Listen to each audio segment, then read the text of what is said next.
So you've been asked to do project costing. So let's find out what project costing is all about. So project costing is a practice of actually forecasting the cost of completing a project within a defined scope. Normally, accountants and professional estimators use defined techniques, and there's multiple ways to approach this depending on the type of project you have, to create cost estimates that are used to assess the financial feasibility of projects, to either budget for project cost or to monitor your spending. Now, think about a situation where your project costs are understated. Then it is likely that the pricing of the products and services that are being sold to customers may not be the adequate one. If it's understated, it is likely that you may be losing money every time you produce that particular product or service.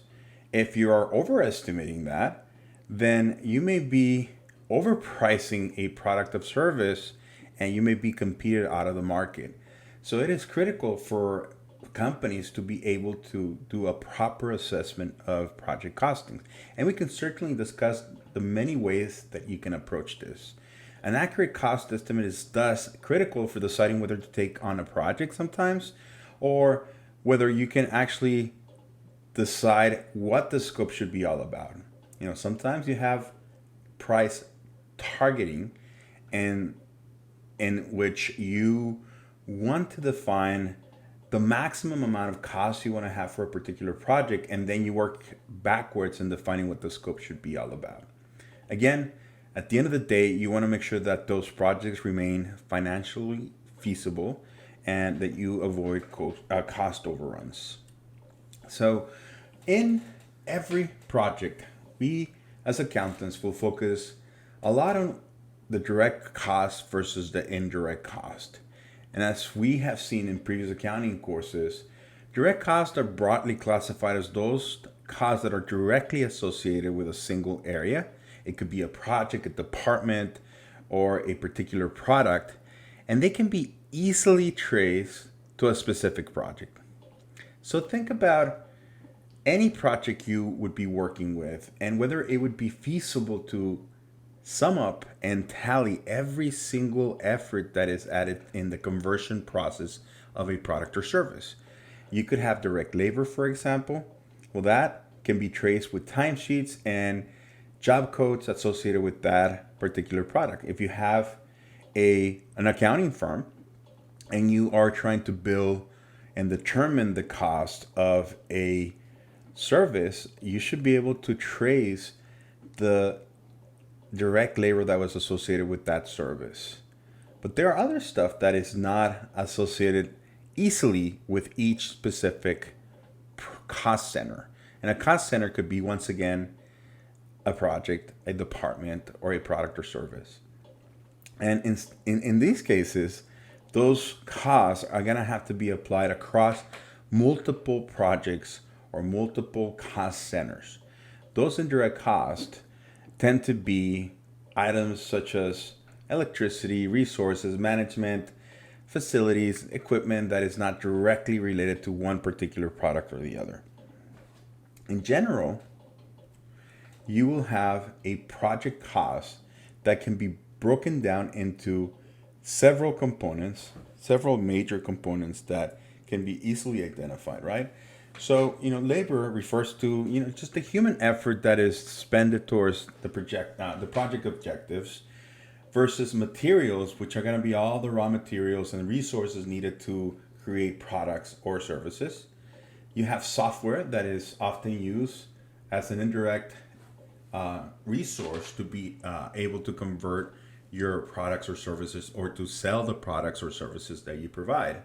You may also engage in hiring external services to make sure that you complete this.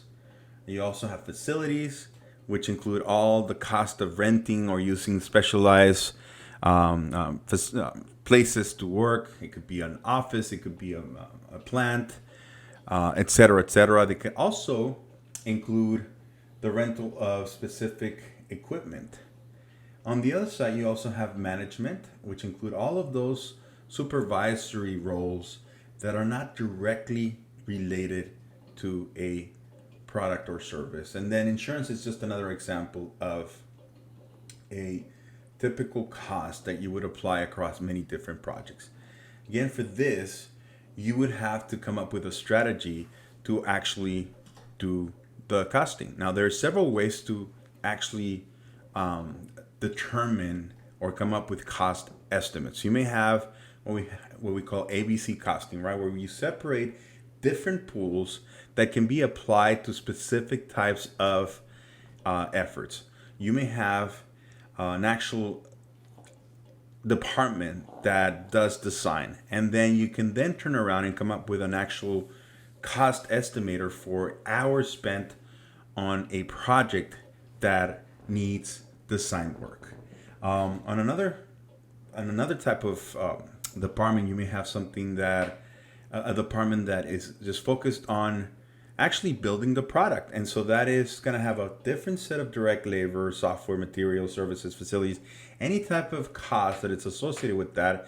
And then you may have a specific pool after you find a specific driver that will correlate to the rise of expenses based on that particular driver. So identifying a driver is a key issue here, is making sure that you identify that particular factor that when it increases the use of all the resources within that same cost pool.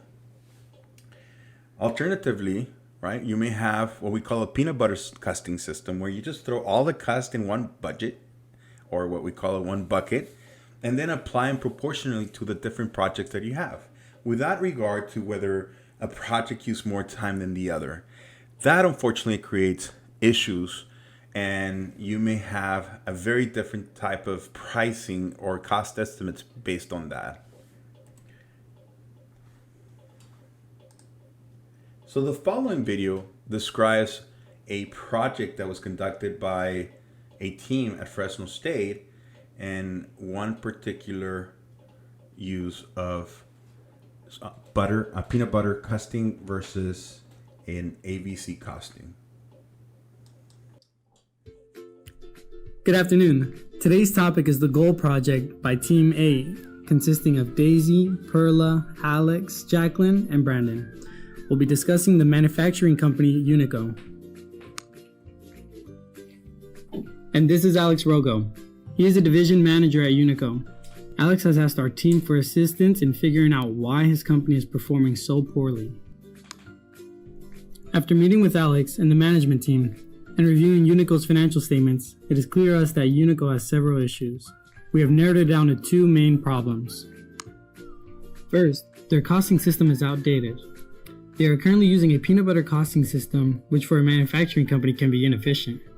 Secondly, and subsequently, some products may also be underperforming in profitability. Now we'll be addressing the first issue, which is their simple costing system. It only takes into consideration machine hours as a cost driver, which can produce inaccurate product costs per unit. But how do we fix this? ABC costing is the solution. Through ABC costing, Unico will be able to have a more realistic view of the cost to create each of their products. Having a better understanding of their cost per unit will also allow them to be more competitive with their pricing. A simple costing system just takes all the indirect costs and uses a single cost allocation base to determine the allocation of the indirect costs. ABC costing uses multiple cabs, and those are all used as drivers to allocate the indirect costs to each product. Many manufacturing companies already use ABC costing. Since there are many different processes in a manufacturing company, it makes sense to try and expand the number of indirect cost pools until each pool is more homogeneous and allocate from there.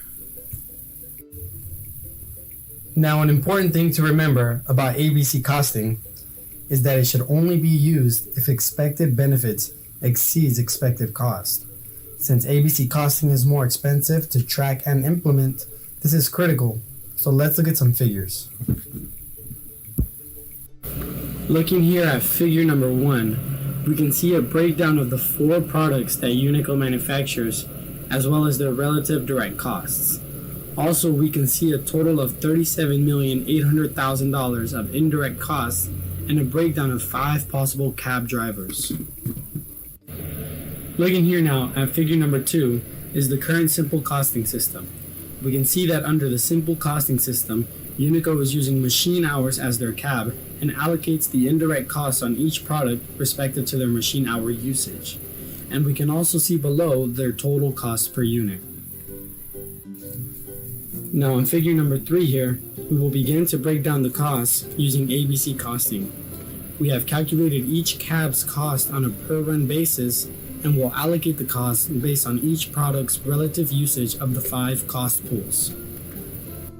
After recalculating the indirect costs using ABC costing, we can compare the differences in cost per unit. Looking at the NXD4 under simple costing, the cost per unit was $3,388 versus $5,877 under ABC, a significant difference of $2,489. Yikes. Now that's a pretty big difference in the total cost for the NXD4, which currently sells for $4,000. Under simple costing, it looked as if it was generating a profit, but under ABC costing, it was actually producing a loss for Unico. Which brings us to our second problem for Unico, which is their profitability in products.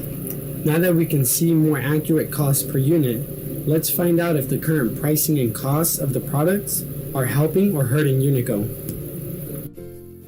Let's evaluate the new costs and prices under the new costing system. For Unico to be able to sustain its business, it needs to be making money, not working backwards and hurting themselves. Let's also evaluate the number of sales Unico has for each product. Currently, each product relative to total sales is 40%, 23%, 32%, and 5%. We need to determine whether the fourth product with the lowest sales is simply just wasting our resources or not. The NXD 1, 2, and 3 currently have decent sales, versus the NXD 4 as previously mentioned falling short, sitting at 5% of total sales. The NXD 4 is also using almost half of the setup costs alone, which is approximately $375,000. Let's now compare the profitability per product under ABC costing. The NXD 1 producing $1,154 per unit, the NXD 2 producing $1,374 per unit, and the NXD 3 producing $1,417 per unit, versus the NXD 4 producing a loss of $1,877 per unit. The NXD 1, 2, and 3 are generating a decent profit on a per unit level, but the NXD 4 is producing a loss per unit. In total sales with the NXD 4, Unico lost roughly $1.8 million, thus reducing their overall revenue. Let's look at an income statement under ABC costing with and without the NXD 4, and determine if it makes sense to continue to produce the NXD 4. Obviously, with the removal of a product, the revenues and costs will be reduced. But as an effect of the removal of the NXD 4, the total contribution margin rose, which produced a higher total operating income, an increase of nearly $2 million. Our recommendation to Alex Rogo and the Unico team is to remove the NXD 4 from production. It is not doing anything for them except burn away profits by increasing their total costs. On top of the NXD 4 producing a loss per unit, it doesn't sell much either. It is not one of their best sellers, which ironically is saving them money, but eliminating it completely would be beneficial to the company. It's a good thing Alex Rogo reached out to Group 8. These changes to the company will help him turn the plant around and have a better financial health for the company. So Alex, our message to you is to immediately implement these 2 changes. You will get to save all your employees' jobs and make your upper management team happy. Just make sure to follow these 3 steps to success. Step 1, apply the new costing system. Step 2, eliminate the product NXD 4. And lastly, the best step, step 3, watch your profits grow. Just remember, Alex Rogo, Chip the Squirrel said you'd be nuts to not take our advice. All right, folks. So we saw an actual project that was used to calculate the different types of costing per units of production. And in there, the team was able to determine by product what were the revenues and costs using ABC costing. And in a project like this, if you're asked to do something like this, can be rather simple or rather complicated. For the micro internship program, you would most likely be asked to do ABC costing or some other type of costing that is relevant to a business of a smaller size. And so my recommendation is that, when we engage in a project like this, and I'll be happy to be your advisor as you apply the techniques here, you would want to make sure that you gather all the information that is relevant for the sales and the actual costs based on the different materials and labor that are required to create this product. And then number two would be to actually find the different ABC buckets of cost centers that you would want to apply. In this case, you may have an activity, right? An activity costing that will be able to be placed in a bucket. And then if you determine what the cost driver is, what increases the usage of the resources in this particular activity. In this case, production scheduling would be more expensive for those with more runs. Material handling would be more expensive with those that have to move material. Assembly would be more expensive based on the number of hours that you run the assembly machines. And setting up machines would be more expensive based on the number of machine setups. And finally, inspection would be more expensive based, will grow as a function of the number of inspections that you are running. So based on the collection of this data and the determination of the different activity pools or cost pools that you will create, then you'll be able to come up with a solution that actually gives a project a specific cost so that the business partners will be able to make a better decision, whether it is for pricing purposes, for the selection of products that they want to make, or whether it is just to set up the actual price that they want to give the public. And that's pretty much what a project like this would look like. Looking forward to seeing you apply your skills in this way.